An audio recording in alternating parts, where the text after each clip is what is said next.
Hello tout le monde, aujourd'hui je vous retrouve pour une nouvelle vidéo. On va parler de mon bilan lecture du mois d'avril et de ma pile à lire du mois de mai, puisque à mon avis je vais pouvoir tout condenser dans une seule et même vidéo, vous allez voir.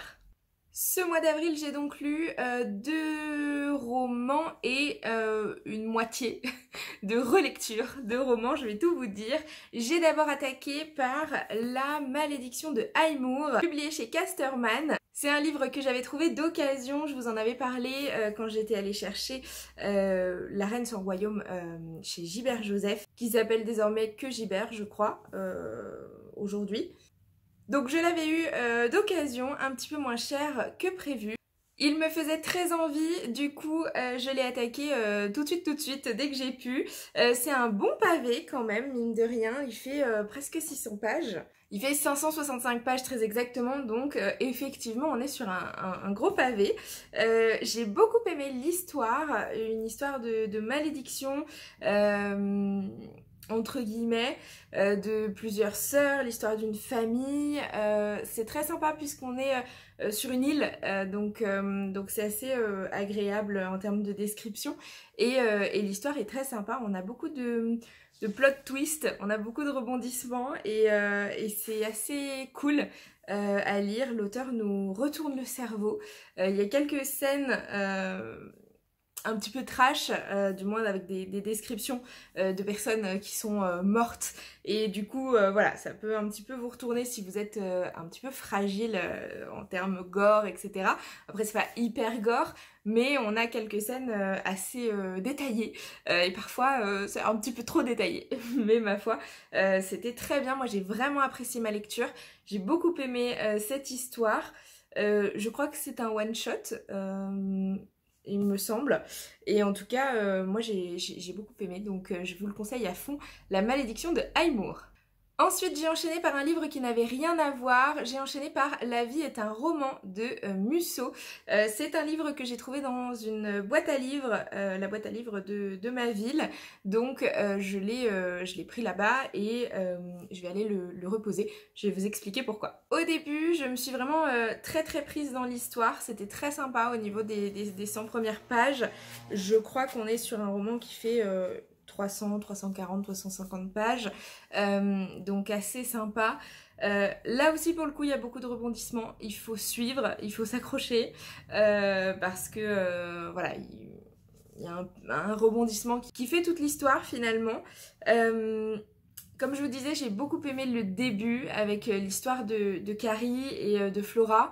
J'ai moins aimé le rebondissement que l'auteur fait de cette histoire. Après, c'est très original et c'est sympa de l'avoir lu.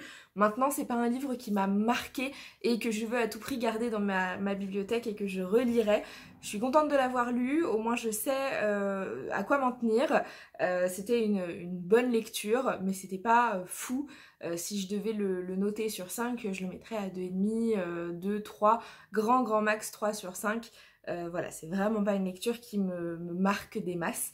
Donc je suis très contente de l'avoir eu gratuitement dans la boîte à livres, et je suis très contente que la boîte à livres de ma ville fonctionne autant et que les gens jouent le jeu à ce point, parce que ça permet comme ça de lire ce genre de livre. En plus il est en très bon état, hein, ce qui permet de lire ce genre de livre. Et là vous voyez, je vais aller le reposer ce soir. J'attendais de vous tourner la vidéo, mais je vais aller le reposer, et comme ça quelqu'un d'autre pourra en profiter et le lire à son tour.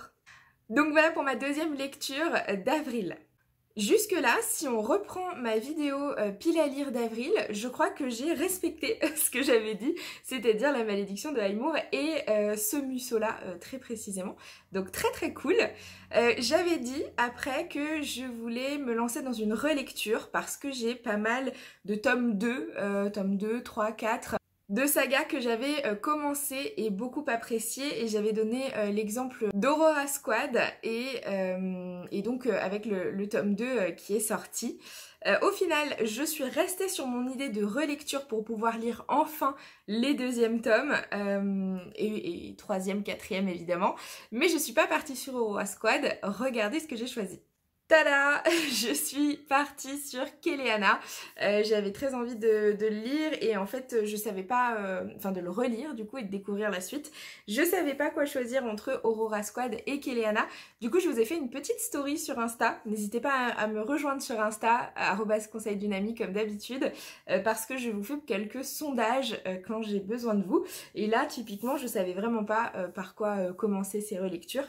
Et vous avez voté en masse pour Kéléana, du coup c'est ce que j'ai fait. Je suis sur une relecture de Kéléana, j'en suis... Je vous ai dit la moitié, mais non en fait, hein. J'ai lu 115 pages, donc pas tant que ça, parce que en ce moment, depuis une bonne semaine, je suis vachement dans un mood de musique, et du coup le soir, au lieu de lire, j'écoute de la musique. Moi je fonctionne vraiment par cycle, et il y a des cycles où j'écoute pas du tout de musique et où je lis énormément, et il y a des cycles où j'écoute de la musique toute la journée, et je lis très peu, et là, clairement, cette semaine, et puis un petit bout de la semaine dernière, c'était vraiment le cas. Je suis à fond musique, donc je lis moins, mais ça va revenir parce que là en plus le beau temps revient, donc les séances de lecture au soleil sur le balcon, c'est fait pour ça quoi.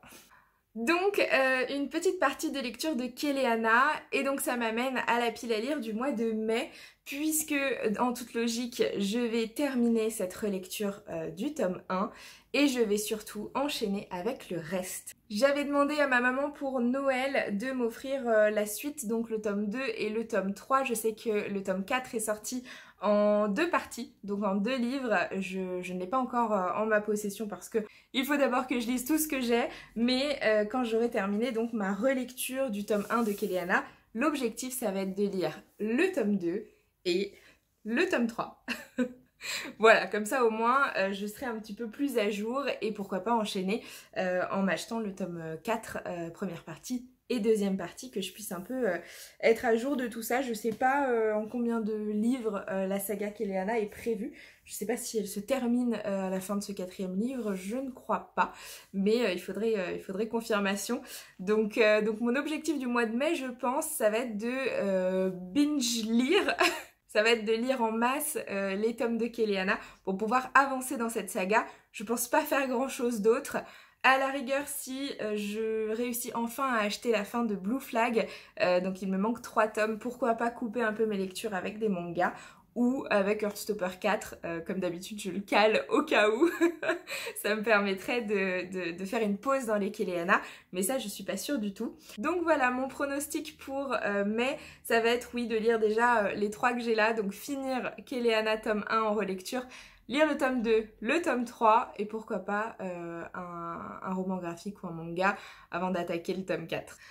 Voilà pour tout ça, pour mes lectures du mois d'avril et ce que je prévois de lire au mois de mai. N'hésitez pas à me dire en commentaire si jamais vous avez lu l'un de ces livres ou plusieurs de ces livres-là et ce que vous en avez pensé. Ça m'intéresse toujours beaucoup.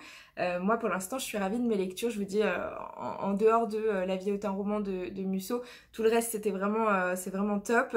Et en même temps avec Musso ça me permettait aussi de sortir de ma zone de confort et de mon style de livre habituel, et c'est plutôt cool et c'est chouette que les gens jouent le jeu dans les boîtes à livres. Donc si jamais vous en avez une près de chez vous, n'hésitez pas, c'est hyper cool.